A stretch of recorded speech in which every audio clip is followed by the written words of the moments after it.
Salut tout le monde, nouvelle vidéo et aujourd'hui on va parler de verre correcteur. Alors évidemment, cette vidéo s'adresse tout particulièrement aux porteurs de lunettes et vous l'avez peut-être remarqué, comme presque une personne sur deux, et bien c'est mon cas. Porter des lunettes en réalité virtuelle, ça conduit bien souvent à des problématiques supplémentaires. Les lunettes sont parfois trop larges et ne rentrent pas très bien, voire pas du tout dans les casques. Bien souvent, on y retrouve des traces de doigts ou que sais-je encore. Une fois le casque sur la tête, il arrive aussi que celle-ci bouge légèrement. On doit alors toujours les replacer, histoire d'y voir bien clair dans le casque. Ça rajoute un inconfort suivant l'armature et la dimension de vos lunettes. Et enfin, il faut bien souvent trouver une petite gymnastique pour mettre et enlever son casque sans tout faire tomber, ou pire, sans rayer les lentilles du casque et le verre de nos lunettes. Bref, les porteurs de lunettes sont régulièrement confrontés à des problèmes divers et variés, et pour y remédier, on peut choisir de se procurer des verres correcteurs. Tout comme il existe plusieurs fabricants, on retrouve différents types de verres. Cependant, deux modèles se distinguent, des verres qui se clipsent avec une partie en caoutchouc, une fois posés ils ne bougeront clairement pas et même si on bouge dans tous les sens. De l'autre côté, des verres qui se clipsent aussi mais qui disposent d'une petite partie magnétique afin d'installer et d'enlever de façon très simple le verre correcteur, de sorte que l'on peut prêter son casque à ses amis. C'est le cas du fabricant VR Rock qui m'a proposé de m'envoyer deux paires réglées à ma vue, une pour le Valve Index et une pour le Quest 2. Et autant vous dire qu'après avoir rayé mes lentilles à l'époque du Rift CV1, en quelques semaines à peine, c'est quelque chose que j'avais envie de tester depuis bien longtemps. J'ai donc renseigné mes informations de prescription à la compagnie. Si jamais vous ne les retrouvez plus, sachez que votre opticien peut vous les communiquer simplement par téléphone. Si vous êtes tenté, vous pouvez le faire également sur le site de VR Rock donc. D'ailleurs, le site de VR Rock propose une petite traduction en français en indiquant à quoi correspondent les abréviations. Ça peut aider si jamais vous vous sentez perdu lors de votre commande. On peut ensuite choisir un filtre lumière bleue, ce que je vous conseille fortement, ainsi qu'un filtre anti-glaire. Ces fameux effets qui donnent l'impression d'avoir des lentilles toutes sales alors qu'elles sont pourtant très propres. Alors là évidemment ça dépendra de votre casque, je vous le recommande spécialement si vous avez un casque comme le Valve Index par exemple, assez réputé pour ses lenses claires et évidemment de votre budget. Pour vous donner une idée, les lentilles que j'ai reçues m'auraient coûté 80$ environ en choisissant ces deux options. Des tarifs que je retrouve plus ou moins chez la concurrence. Alors une semaine plus tard, je recevais mon petit colis et il était temps de découvrir la qualité et la finition des lentilles. Celles-ci sont envoyées dans des petites boîtes protectrices, pas vraiment grand chose à dire là-dessus, la qualité est très propre. Cependant, je regrette l'absence d'un petit chiffon en microfibre, c'est le genre de chose qui fait toujours plaisir à recevoir quand le nôtre est en piteux état. Bref, question emballage, c'est assez basique mais qualitatif. Cependant, ce qui nous intéresse nous, c'est évidemment les lentilles elles-mêmes.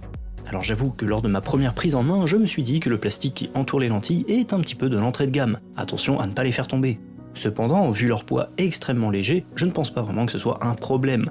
Chaque lentille correspond à un œil spécifique, on retrouve donc une initiale inscrite sur chacune d'entre elles, histoire de ne pas s'en mêler les pinceaux. Que ce soit pour le Quest ou le Valve Index, vous devez placer le socle à sa place en le clipsant tout simplement. Pas besoin de véritablement forcer pour les installer, et une fois en place, ça ne bouge pas du tout, on peut ensuite venir placer les lentilles sur les aimants. Comme pour les VR Dumbbell de Kiwi Design, j'ai voulu tester en laissant les lentilles pendant un mois complet, puis en les utilisant une fois sur deux en remettant mes lunettes, histoire de vraiment noter toutes les différences. Alors évidemment, question confort, ça apporte une super plus-value, il n'y a aucun débat là-dessus, on met et on enlève son casque bien plus vite, on s'y sent beaucoup plus à l'aise sans les branches des lunettes sur les côtés, et pas besoin non plus de nettoyer de façon automatique ses lunettes avant et après chaque utilisation. En ce qui concerne le champ de vision, j'avais un petit espoir que celui-ci soit un petit peu plus grand que lorsque je porte mes lunettes. Pas de lunettes signifie plus de risque de rayure, sur le Valve Index je peux donc approcher au maximum les lentilles de mes yeux grâce à la molette prévue à cet effet, et sur le Quest, je ne suis plus obligé d'utiliser une cover assez épaisse, histoire de reculer l'espace situé entre le casque et mes yeux. Alors je constate effectivement une légère amélioration du FOV, mais c'est assez discret, peut-être 1 degré ou 2 de gagné, bon ce n'est pas énorme, mais en tout cas ça fait toujours plaisir. Par contre justement en parlant de morphologie, je me suis retrouvé face à un problème auquel je m'attendais absolument pas. Si jamais vous regardez attentivement les lentilles dans un casque, vous remarquerez que celles-ci sont légèrement inclinées. Ainsi, si vous rajoutez une couche supplémentaire par-dessus les lentilles du casque, cette inclinaison s'aggrave quelque peu. C'est presque rien, mais c'est suffisant pour avoir un impact sur le réglage de votre IPD. Sur le Valve Index, j'ai donc dû réajuster d'un tout petit degré, merci à la molette prévue à cet effet. Cependant sur le Quest, on a seulement 3 crans de position. D'ordinaire, j'utilise la seconde, celle du milieu, j'aurais largement pu rester dans cette position car ça ne modifie vraiment que très peu le visuel, mais je me suis dit que j'allais tout de même tester la première position du réglage IPD, histoire de voir si ça ne serait pas plus confortable visuellement. Ce n'était pas plus confortable, cependant je me suis retrouvé à avoir le nez qui entre en contact directement avec la lentille des lunettes. Et j'avoue que ce n'était pas très agréable de porter un casque qui, vu la répartition de son poids, qui penche beaucoup vers l'avant, appuie donc pas mal sur le nez. Bref, si vous avez un nez un petit peu allongé ou simplement un nez assez épais, c'est un détail qu'il faudra prendre en compte. Un autre aspect que j'ai pu remarquer, c'est la buée qui se place non seulement sur les lentilles de prescription, mais également sur les lentilles du casque, situées juste en dessous. Parfois, un petit peu de buée ça ne gêne pas, il suffit d'attendre quelques secondes pour qu'elles disparaissent, mais avec les lentilles, il faudra forcément enlever le casque pour les enlever avec un chiffon en microfibre. Pour le coup, avoir le modèle de lentilles de prescription avec des aimants, c'est vraiment une plus-value dans ce cas de figure. C'est d'ailleurs super simple à nettoyer pour les mêmes raisons.